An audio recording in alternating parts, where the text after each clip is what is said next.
Bueno, buenas tardes a todos. Una alegría estar compartiendo este momento con Juan Carlos, que va a hablarnos hoy, y Fernando.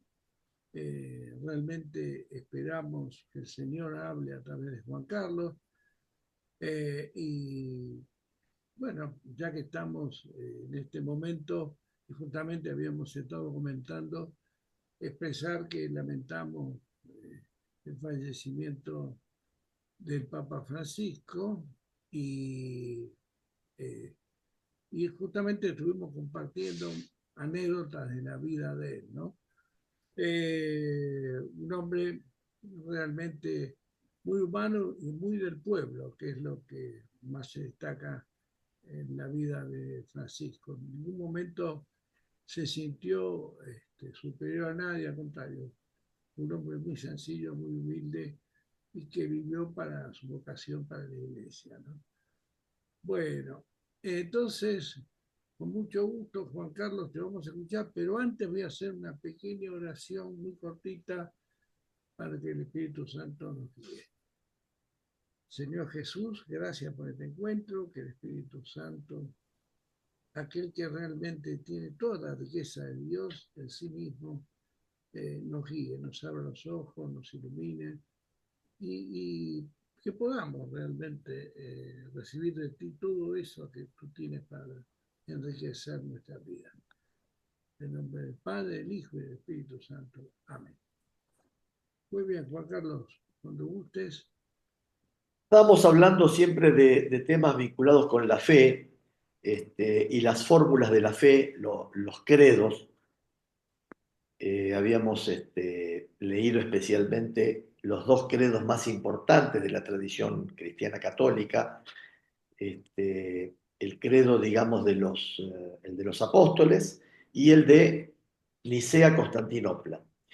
Y íbamos desarrollando temas. Hoy vamos a hablar de el Creador, porque al comienzo de nuestra profesión de fe decimos que creemos en Dios Padre Creador. Y nuestra Biblia comienza diciendo, en el principio Dios creó el cielo y la tierra.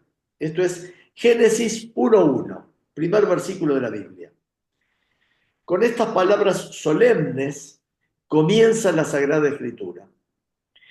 El símbolo de la fe las recoge confesando a Dios como Dios Padre Todopoderoso, como el creador del cielo y de la tierra, de todo lo visible y lo invisible.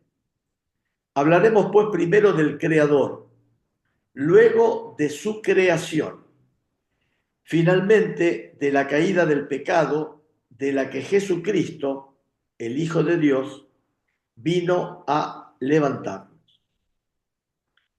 Bueno, la creación es el fundamento de todos los designios salvíficos de Dios. Es la razón original de todo. Es el comienzo de la historia de la salvación, que culmina en Cristo.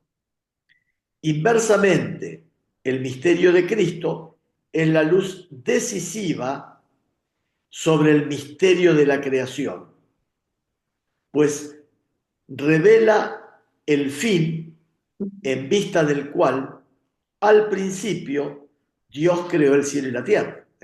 El fin, la finalidad de la creación del cielo y de la tierra. Desde el principio Dios proveía la gloria de la nueva creación en Cristo. Por eso las lecturas de la noche pascual, y esto lo recuerdo en las misas del domingo, ¿no? Del domingo de resurrección, cuando se enciende el fuego sagrado y se enciende el cirio, ¿no? En esa celebración de la creación nueva en Cristo, comienza con el relato de la creación, se lee la lectura de la creación. De igual modo, en la liturgia bizantina, o sea, la de ortodoxa, el relato de la creación constituye siempre la primera lectura de las vigilias de las grandes fiestas del Señor. O sea, en las iglesias católicas ortodoxas, en todas las grandes fiestas, comienzan con la lectura de la creación del mundo. Según el testimonio de los antiguos, la instrucción de los catecúmenos para el bautismo sigue el mismo camino. Bueno, vamos a hablar un poquito de la catequesis de la creación. La catequesis sobre la creación reviste una importancia capital. Se refiere a los fundamentos mismos de la vida humana y vida humana cristiana. Explica la respuesta de la fe cristiana a la pregunta básica que los hombres de todos los tiempos han formulado. ¿De dónde venimos? ¿A dónde vamos? ¿Cuál es nuestro origen? ¿Cuál es nuestro fin? ¿De dónde viene y a dónde va todo lo que existe? Las dos cuestiones, la del origen y la del fin, son inseparables. Son decisivas para el sentido y la orientación de nuestra vida y de nuestro obrar. Claro, depende de cómo respondamos a esto, vamos a acomodar nuestro obrar, nuestra tendencia en la vida.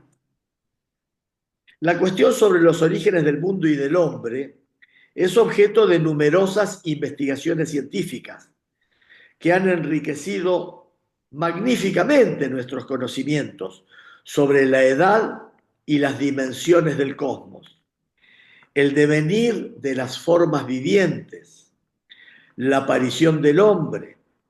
Todos estos descubrimientos nos invitan a admirar más la grandeza del Creador, a darle gracias por todas sus obras y por la inteligencia y la sabiduría que da a los sabios e investigadores. Con Salomón, estos, o sea, los investigadores, pueden decir: fue él quien me concedió el conocimiento verdadero de cuanto existe, quien me dio a conocer la estructura del mundo y las propiedades de los elementos, porque lo que todo lo hizo, la sabiduría me lo enseñó. Esto está dicho en el libro de la sabiduría, capítulo 7, versículos 17 al 21. El gran interés que despiertan estas investigaciones está fuertemente estimulado por una cuestión de otro orden y que supera el dominio propio de las ciencias naturales. No se trata solo de saber cuándo y cómo ha surgido materialmente el cosmos, ni cuándo apareció el hombre, sino más bien de descubrir cuál es el sentido de ese origen. Si está gobernado por el azar, un destino ciego, una necesidad anónima, o bien por un ser trascendente, inteligente y bueno, llamado Dios. Y si el mundo procede de la sabiduría y de la bondad de Dios, ¿por qué existe el mal? ¿De dónde viene? ¿Quién es responsable de él? ¿Y dónde está la posibilidad de liberarse del mal? Desde sus comienzos, la fe cristiana se ha visto confrontada a respuestas distintas de las suyas sobre la cuestión de los orígenes. Así, en las religiones y culturas antiguas, encontramos numerosos mitos referentes a los orígenes. Algunos filósofos han dicho que todo es Dios, que el mundo es Dios, o que el devenir del mundo es el devenir de Dios. A esta forma de ver todas las cosas se la conoce con el nombre de panteísmo. Todo es Dios. Otros han dicho que el mundo es una emanación necesaria de Dios, que brota de esta fuente y retorna a ella. Otros han afirmado incluso la existencia de dos principios eternos, el bien y el mal, la luz y las tinieblas, en lucha permanente, dualismo, maniqueísmo. Según algunas de estas concepciones, el mundo, al menos el mundo material, sería malo, producto de una caída, y por tanto se ha de rechazar y superar. Eso es lo que nos propone la gnosis, el conocimiento gnóstico. Otros admiten que el mundo ha sido hecho por Dios, pero a la manera de un relojero, que una vez hecho, lo habría abandonado a él mismo. A eso se lo conoce con el nombre de deísmo. Otros finalmente no aceptan ningún origen trascendente del mundo, sino que ven en él el puro juego de una materia que ha existido siempre. A esta forma de ver la llamamos materialismo. Todas estas tentativas dan testimonio de la permanencia y de la universalidad de la cuestión de los orígenes. Esta búsqueda es inherente al hombre. Nosotros en nuestra esencia llevamos implícito el deseo de iniciar esta búsqueda y encontrar respuestas. La inteligencia humana puede ciertamente encontrar por sí misma una respuesta a la cuestión de los orígenes. En efecto, la existencia de Dios creador puede ser conocida con certeza por sus obras, gracias a la luz de la razón humana. Aunque este conocimiento es con frecuencia oscurecido y desfigurado por el error. Por eso, la fe viene a confirmar y a esclarecer la razón para la justa inteligencia de esta verdad. Por la fe sabemos que el universo fue formado por la palabra de Dios, de manera que lo que se ve resultase de lo que no aparece. Esto lo va a decir San Pablo en la carta a los Hebreos, capítulo 11, versículo 3. La verdad en la creación es tan importante para toda la vida humana que Dios, en su ternura, quiso revelar a su pueblo todo lo que es saludable conocer a este respecto. Más allá del conocimiento natural que todo hombre puede tener del Creador, Dios reveló progresivamente, por etapas, lentamente, fue revelando el misterio de la creación. Él que eligió a los patriarcas, el que hizo salir a Israel de Egipto y que al escoger a Israel lo creó y formó, se revela como aquel a quien pertenecen todos los pueblos de la tierra y la tierra entera, como el único Dios que hizo el cielo y la tierra. Esto está dicho en el Salmo 115, versículo 15. Así, la revelación de la creación es inseparable de la revelación y de la realización de la alianza de Dios. La alianza de ese Dios único con su pueblo. La creación es revelada como el primer paso hacia esta alianza, como el primero y universal testimonio del amor todopoderoso de Dios. Por eso, la verdad de la creación se expresa con un vigor creciente en el mensaje de los profetas, en la oración en los salmos y en la liturgia, también en la reflexión de la sabiduría del pueblo elegido. Entre todas las palabras de la Sagrada Escritura sobre la creación, los 3 primeros capítulos del Génesis ocupan un lugar único. Desde el punto de vista literario, estos textos pueden tener diversas fuentes. Los autores inspirados los han colocado al comienzo de la escritura, de suerte que expresan en su lenguaje solemne las verdades de la creación, de su origen y de su fin en Dios, de su orden y de su bondad, de la vocación del hombre, finalmente del drama del pecado y de la esperanza de salvación. Leída a la luz de Cristo, en la unidad de la Sagrada Escritura y en la tradición viva de la Iglesia, estas palabras siguen siendo la fuente principal para la catequesis de los misterios del comienzo, de la creación, de la caída y de la promesa de salvación. La creación, por ser obra de Dios, es una obra de la Santísima Trinidad. En el principio Dios creó el cielo y la tierra. Tres cosas se afirman en estas primeras palabras de la Escritura. El Dios eterno ha dado principio a todo lo que existe fuera de Él. Solo Él es creador. El verbo crear, en hebreo, se dice bará, tiene siempre por sujeto a Dios. Nosotros en nuestro lenguaje el verbo crear le podemos aplicar como sujeto a Dios o al hombre. El hombre crea una obra, crea una pintura, crea una canción. Dios crea el cielo y la tierra. Usamos el verbo crear tanto como acción de los hombres o como acción de Dios. En hebreo no.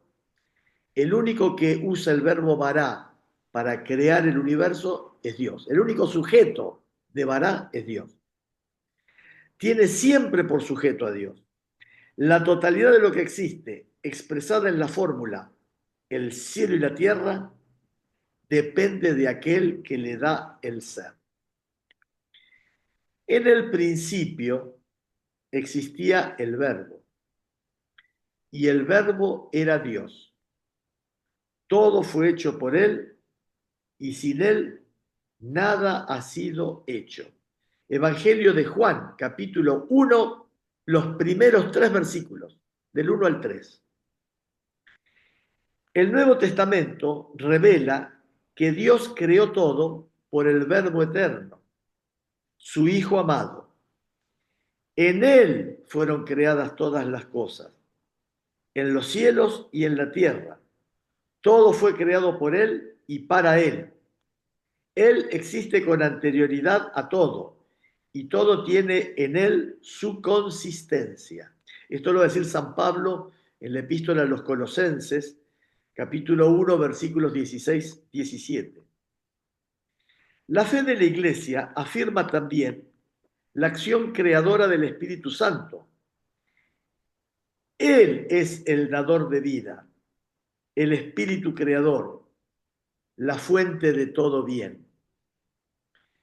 La acción creadora del Hijo y del Espíritu, insinuada en el Antiguo Testamento, revelada en la Nueva Alianza, inseparablemente una con la del Padre, es claramente afirmada por la regla de fe de la Iglesia. Solo existe un Dios. Es el Padre, es Dios. Es el Creador, es el Autor, es el Ordenador. Ha hecho todas las cosas por sí mismo, es decir, por su verbo y por su sabiduría, por el Hijo y el Espíritu, como son, por el Hijo y el Espíritu, que son como sus manos. La creación es obra común de la Santísima Trinidad. Yo recuerdo que en el Génesis, Dios Padre crea a través de la palabra, y la palabra es Jesucristo. San Juan nos va a decir que esa palabra encarnó y habitó entre nosotros. Entonces ahí tenemos Dios Padre, creador, a través de la palabra que es Jesucristo, y también en esos primeros versículos dice, y el Espíritu de Dios aleteaba sobre las aguas. Y ahí está mencionado el Espíritu Santo, ahí están las tres personas en los primeros versículos donde se describe la creación del mundo. El mundo ha sido creado para la gloria de Dios. Esa es la razón de ser del mundo, de la creación. Ha sido creado para la gloria de Dios. La Escritura y la tradición no cesan de enseñar y celebrar esta verdad fundamental. El mundo ha sido creado para la gloria de Dios. Dios ha creado todas las cosas, explica San Buenaventura, para no para aumentar su gloria, sino para manifestarla y comunicarla. A través de la creación, entonces Dios manifiesta su gloria y la comunica. Porque Dios no tiene otra razón para crear que su amor y su bondad. La razón de la creación es su amor y su bondad. Abierta su mano con la llave del amor, surgieron las criaturas. Y el Concilio Vaticano I explica, este fue el inmediatamente anterior al Vaticano II, ¿no? Dice así: en su bondad y por su fuerza todopoderosa, no para aumentar su bienaventuranza ni para adquirir su perfección, sino para manifestarla por los bienes que otorga a sus criaturas, el solo verdadero Dios, en su libérrimo designio, en el comienzo del tiempo, creó de la nada, a la vez, una y otra criatura, la espiritual y la corporal. La gloria de Dios consiste en que se realice esta manifestación y esta comunicación de su bondad, para las cuales el mundo ha sido creado. Hacer de nosotros hijos adoptivos por medio de Jesucristo, según el beneplácito de su voluntad, para alabanza de la gloria de su gracia. Esto está dicho en Efesios, capítulo 1, versículos 5 y 6. Porque la gloria de Dios es el hombre vivo y la vida del hombre es la visión de Dios. Si ya la revelación de Dios por la creación procuró la vida de todos los seres que viven en la tierra, cuánto más la manifestación del Padre por el Verbo procurará la vida de los que ven a Dios.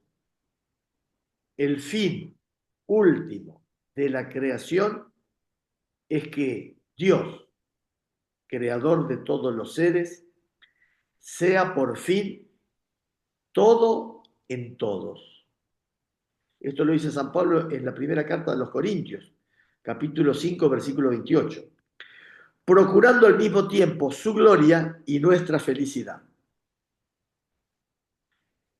Esto último de que Dios procura al mismo tiempo su gloria y nuestra felicidad ha sido expresado en el Concilio Vaticano II. Bien, vamos a hablar un poquito ahora del misterio de la creación. La creación es un misterio, entre muchos otros. Creemos que Dios creó el mundo según su sabiduría. Este no es producto de una necesidad cualquiera, de un destino ciego o del azar. Creemos que procede de la voluntad libre de Dios, que ha querido hacer participar a las criaturas de su ser, de su sabiduría y de su bondad. Porque tú has creado todas las cosas por tu voluntad, lo que no existía fue creado.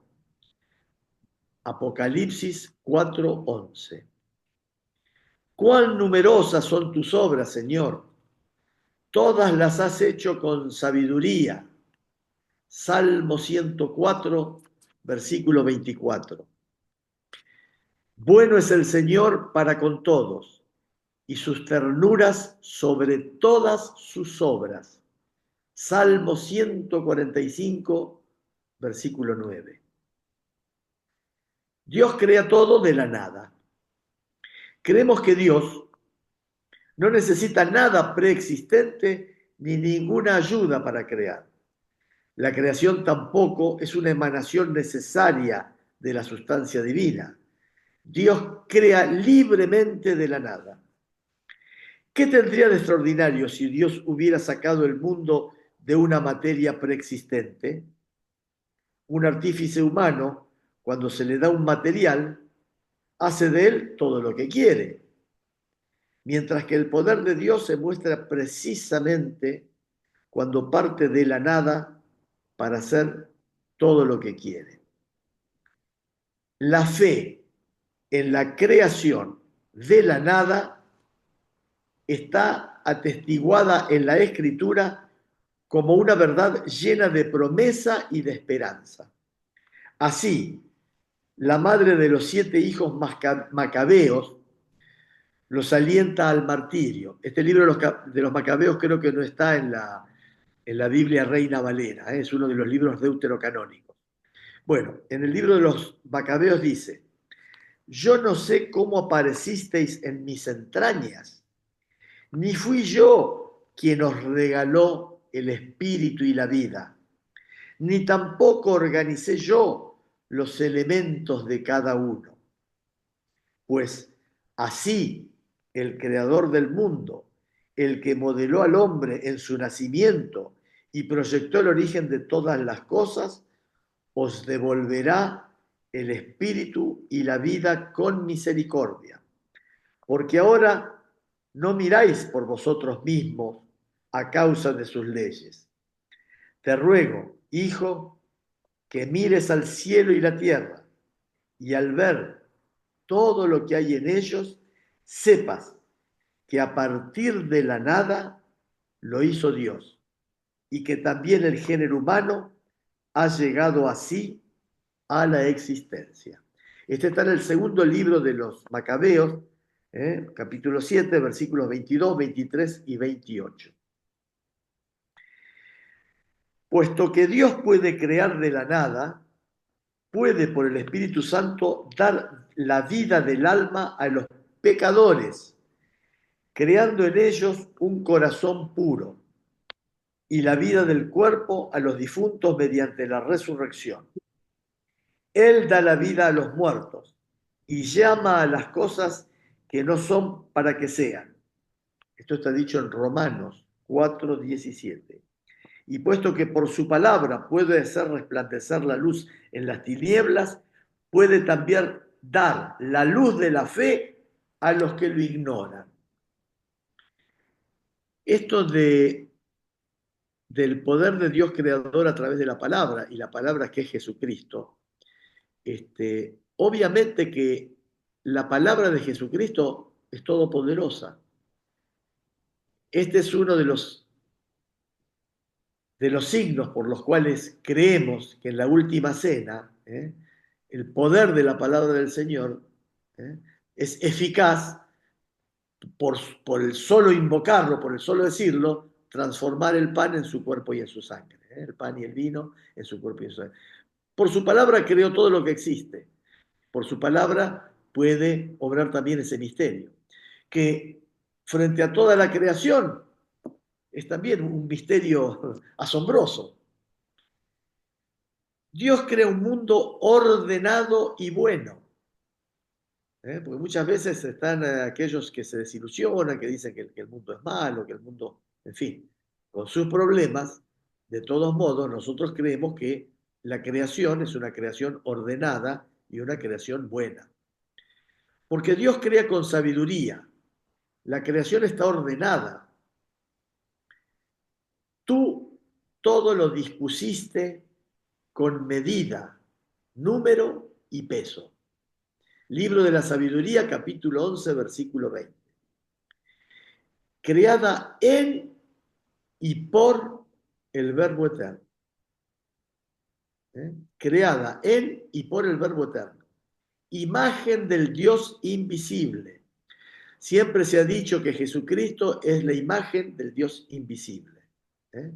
Es la visibilidad del Dios invisible. Esto de que es imagen del Dios invisible lo dice San Pablo en la carta a los Colosenses, capítulo 1, versículo 15. Y la creación está destinada, dirigida al hombre que es imagen de Dios, llamado a una relación personal con Dios. Aquí viene la diferencia con el Dios de los filósofos. Habíamos dicho que los grandes sabios griegos Platón, Sócrates, Aristóteles, ellos habían llegado, sobre todo Aristóteles, había llegado por su razón a la conclusión de que el mundo era creación de un Dios todopoderoso, ¿eh? De un Dios omniabarcante, omnipresente. A esa conclusión llegó Aristóteles no por el camino de la fe. Dudo que haya tenido contacto con el pueblo judío, digamos, en toda la enseñanza profunda del judaísmo, ¿no? Su conocimiento de Dios no viene por un contacto con la fe judía o con la fe de algún pueblo. Al contrario, viene por su especulación, por la razón humana. Ahora bien, él cree en un Dios todopoderoso, él habla del motor inmóvil, ¿eh? Todo es movido por algo, todo es movido por algo, pero así, al final, al principio de todo, encontramos un motor inmóvil. Pero él no puede llegar a descubrir de la relación humana y personal de Dios con el hombre. ¿Por qué? Porque eso va a ser una revelación divina, ¿eh? Dios se lo va a revelar al pueblo elegido, ¿eh? Y va a revelar al cristianismo esta recuperación de la filiación de Dios, a través del acto salvador de Jesucristo. Eso va a ser producto de la revelación. Y Aristóteles no recibió la revelación. Entonces, sí, por la luz de la razón pudo saber de la existencia de un Dios creador todopoderoso. Pero con todo lo importante que es ese conocimiento, queda muy pequeño frente a todo el desarrollo de lo que Dios le revela a su pueblo, y a los suyos. Entonces, el hombre es creado para tener una relación personal con Dios. Eso no lo pudo imaginar nunca Aristóteles ni los filósofos, ¿eh? Nuestra inteligencia, participando en la luz del entendimiento divino, puede entender lo que Dios nos dice por su creación. Ciertamente no sin gran esfuerzo y en un espíritu de humildad y de respeto ante el Creador y su obra. Salida de la bondad divina, la creación participa de esa bondad. Y vio Dios que era bueno, muy bueno. Esto está dicho en Génesis, en el capítulo 1, en los versículos 4, 10, 12, 18, 21 y 31. ¿Eh? Dios, observando su creación, dice, y vio Dios que era bueno. Porque la creación es querida por Dios como un don dirigido al hombre, como una herencia que le es destinada y confiada. La Iglesia ha debido, en repetidas ocasiones, defender la bondad de la creación, comprendida la del mundo material. Dios, a la vez que trasciende la creación, también está presente en ella. Dios es infinitamente más grande que todas sus obras. Su majestad es más alta que los cielos. Esto lo dice el salmista en el Salmo 8, versículo 2. Su majestad es más alta que los cielos. Su grandeza no tiene medida. Salmo 145, versículo 3. Pero, porque es el creador soberano y libre, causa primera de todo lo que existe, está presente en lo más íntimo de sus criaturas. En él vivimos, nos movemos y existimos. Esto está en el libro de los Hechos, capítulo 17, versículo 28.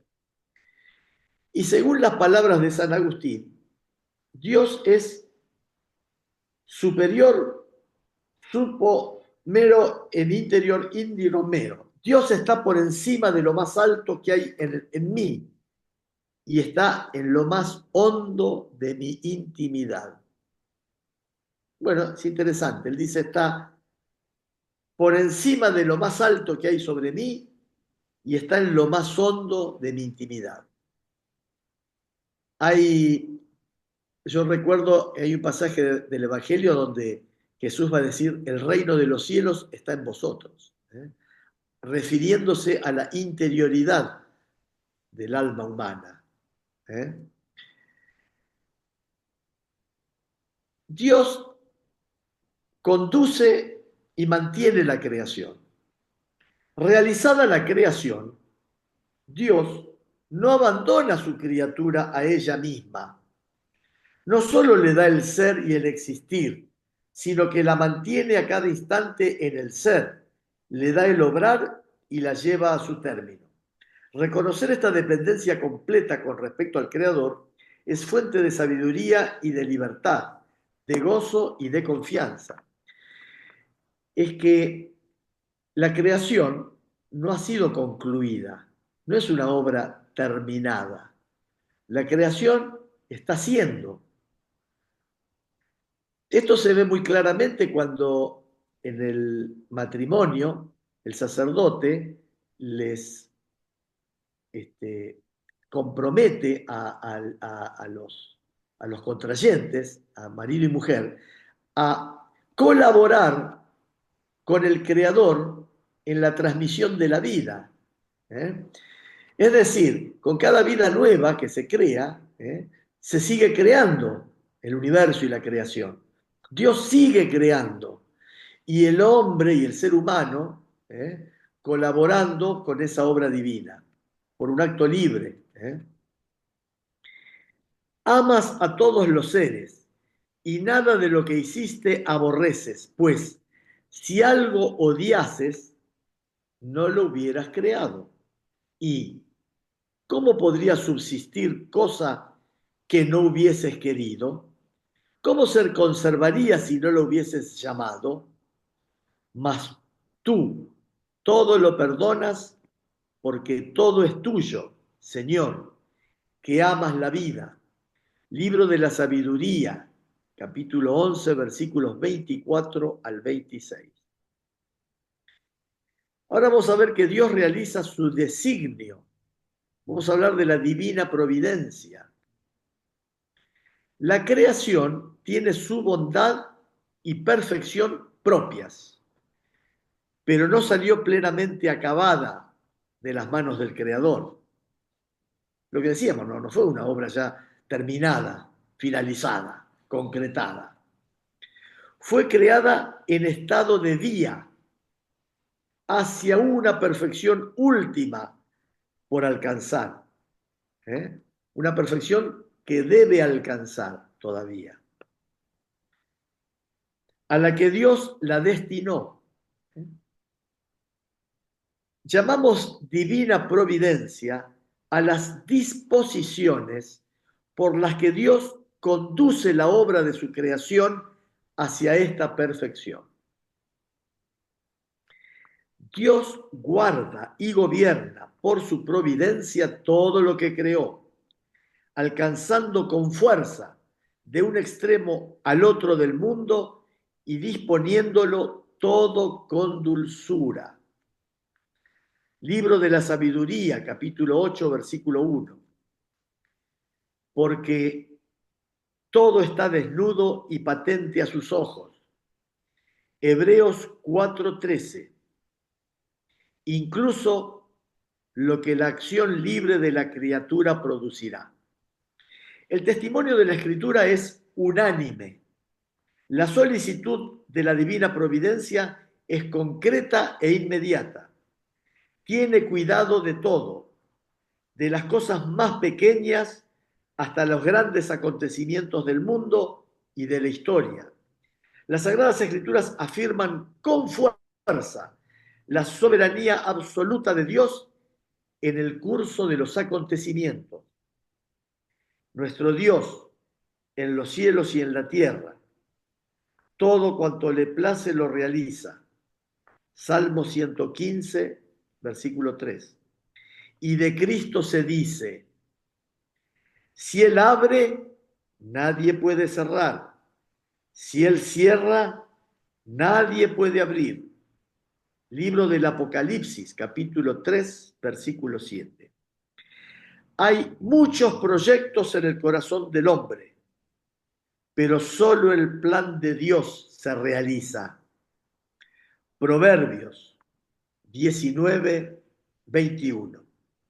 Así vemos al Espíritu Santo, autor principal de la Sagrada Escritura, atribuir con frecuencia a Dios acciones sin mencionar causas segundas. Esto no es una manera de hablar primitiva, sino un modo profundo de recordar la primacía de Dios y su señorío absoluto sobre la historia y el mundo, y de educar así para la confianza en Él. La oración de los salmos es la gran escuela de esa gran confianza. Todo lo que nos dicen los salmos es esa gran escuela para depositar con tranquilidad nuestra confianza en Dios. Jesús pide un abandono filial en la providencia del Padre, que cuida de las más pequeñas necesidades de sus hijos.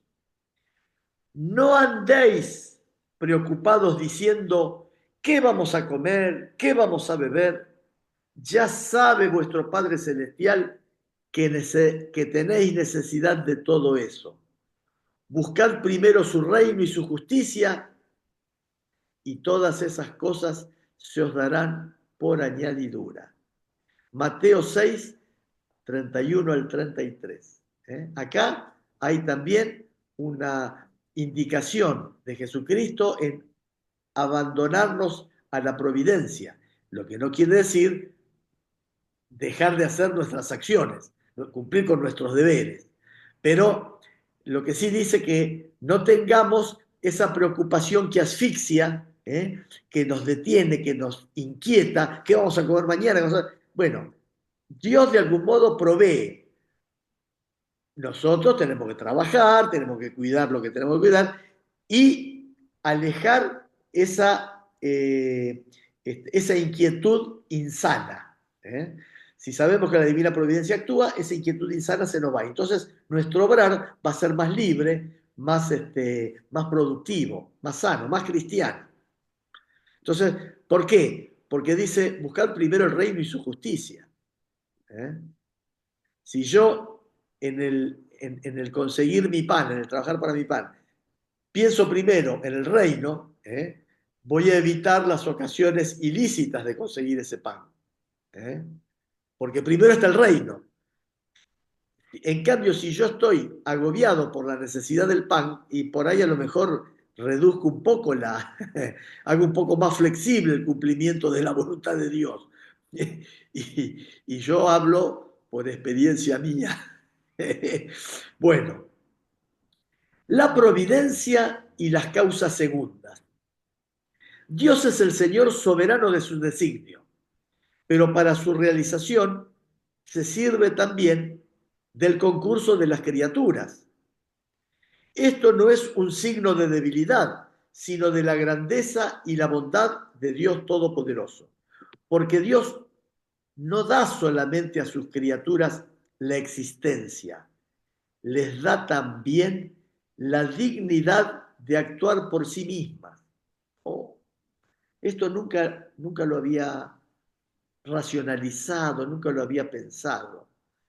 Que Dios nos da la libertad para que tengamos la dignidad de actuar por nosotros mismos. Una dignidad muy especial que no tienen las cosas, las piedras, los objetos, los animales. Es una dignidad que nos da Dios, una poderosa gracia. Entonces, Dios no da solamente a sus criaturas la existencia, a las piedras también les da la existencia, a los perros también. Les da también la dignidad de actuar por sí mismas, de ser causas y principios unas de otras y de cooperar así a la realización de su designio. Nos da libertad, nos deja actuar para cooperar con la voluntad de su designio. Dios concede a los hombres incluso el poder participar libremente en su providencia confiándoles la responsabilidad de someter la tierra y dominarla. Dios da así a los hombres el ser causas inteligentes y libres para completar la obra de la creación y perfeccionar su armonía para su bien y el de sus prójimos. Los hombres, cooperadores a menudo inconscientes de la voluntad divina, pueden entrar libremente en el plan divino no solo por sus acciones y sus oraciones, sino también por sus sufrimientos. Entonces llegan a ser plenamente colaboradores de Dios. Esto está dicho por San Pablo en primera carta a los Colosenses, capítulo 3, versículo 9, y en la primera carta a los Tesalonicenses, capítulo 3, versículo 2. Entonces, de este modo llegan a ser plenamente colaboradores de Dios y de su reino. Es una verdad inseparable de la fe en Dios creador. Dios actúa en las obras de sus criaturas. Dios también actúa a través de nuestras obras. Es la causa primera que opera en y por las causas segundas. Dios es quien obra en vosotros el querer y el obrar como bien les parece.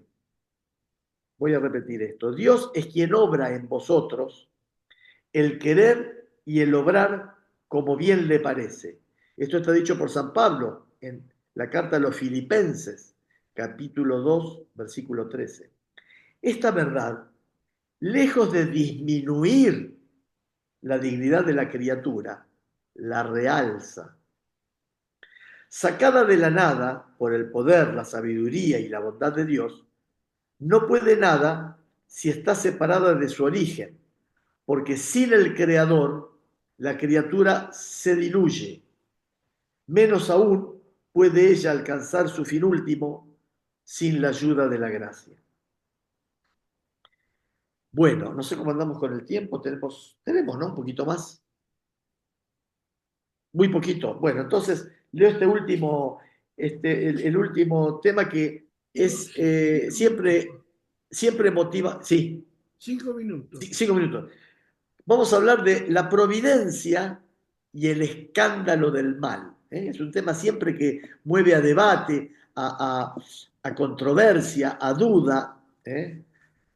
Si Dios Padre Todopoderoso, Creador del mundo ordenado y bueno, tiene cuidado de todas sus criaturas, ¿por qué existe el mal? A esta pregunta tan apremiante como inevitable, tan dolorosa como misteriosa, no se puede dar una respuesta simple. El conjunto de la fe cristiana constituye la respuesta a esta pregunta. Todo el andamiaje de la fe responde a esta pregunta. La bondad de la creación, el drama del pecado, el amor paciente de Dios que sale al encuentro del hombre con sus alianzas,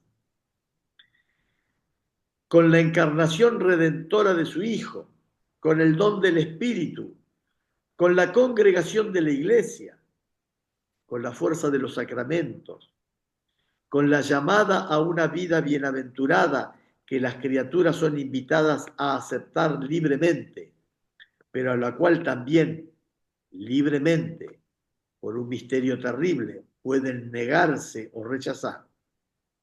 No hay un rasgo del mensaje cristiano que no sea en parte una respuesta a la cuestión del mal.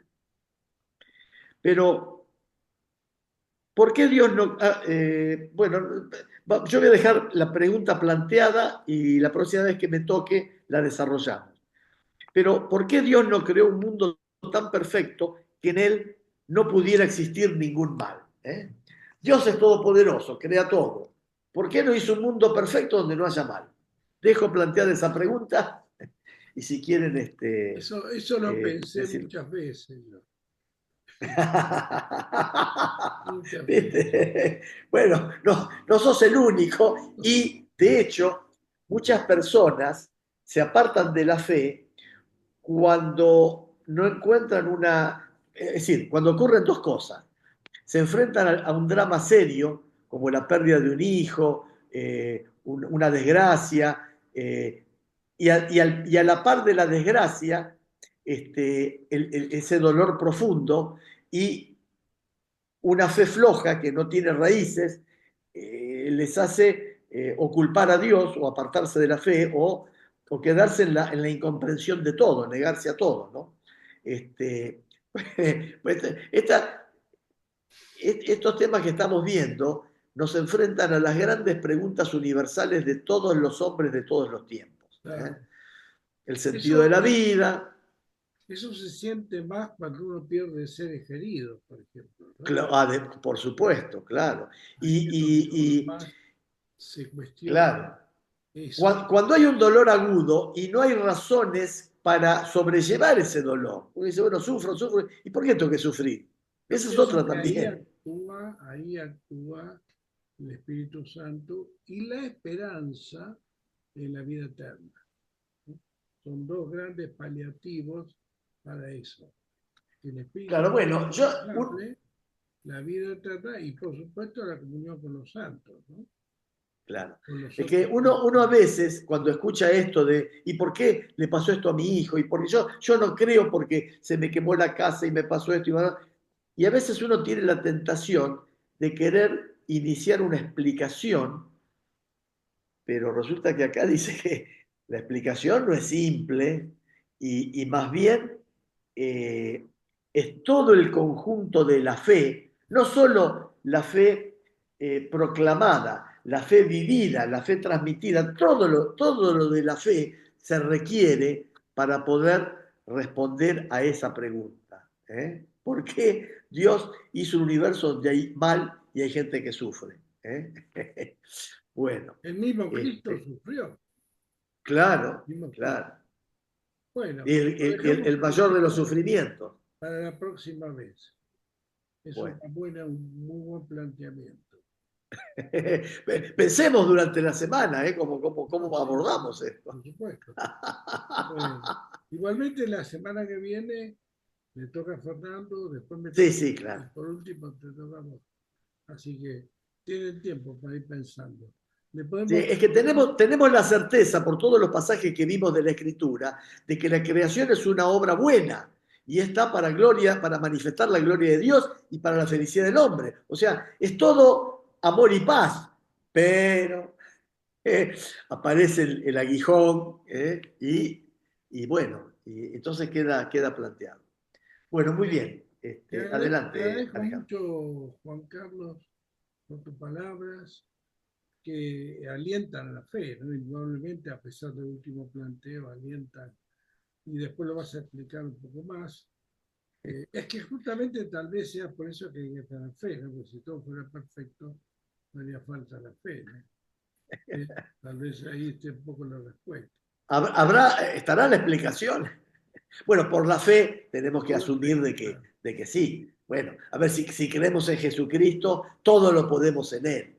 ¿eh? claro, si ya lo dijo Pablo, ¿no? Él es la verdad, en Todo última puedo instancia es en la verdad. Cristo que me fortalece, decía Pablo, ¿no? Él decía Claro. eso. Bueno, Fernando, ¿quiere cerrar la reunión? Bueno, Con mucho gusto lo escuchamos. muy bien. Bueno, señor, te damos gracias por esta reunión. Bendice a Alejandro y sus actividades, a Juan Carlos y sus actividades, Mite sus actividades, a mí mis actividades y a todos los que después van a ver, escuchar este video hoy con las palabras de Juan Carlos. Gracias, Juan Carlos, y los invitamos, como siempre, a seguirnos, y a comunicarse con Alejandro para participar. Esto es algo muy abierto. Y bueno, estamos en los días que ha fallecido el Papa Francisco, así que bueno, le pedimos al Señor, ¿sí? Y rezamos por el eterno descanso de su alma. Le agradecemos por su paso y que, como dice la oración, que brille para él la luz que no tiene fin. Y rezamos al Espíritu Santo. Oh Espíritu Santo, amor del Padre y del Hijo, inspírame siempre lo que debo pensar, lo que debo decir, cómo debo decirlo, lo que debo callar, cómo debo actuar, lo que debo hacer, para gloria de Dios, bien de las almas y de mi propia santificación. Espíritu Santo, dame agudeza para entender, capacidad para retener, método y facultad para aprender, sutileza para interpretar, gracia y eficacia para hablar. Dame acierto al empezar, dirección al progresar, perfección al acabar. Amén. Amén. Bueno, Que Dios los bendiga. Bueno, Chao. gracias, chao. chao. Chao, Hasta la próxima. Alejandro. Chao, Juan Carlos.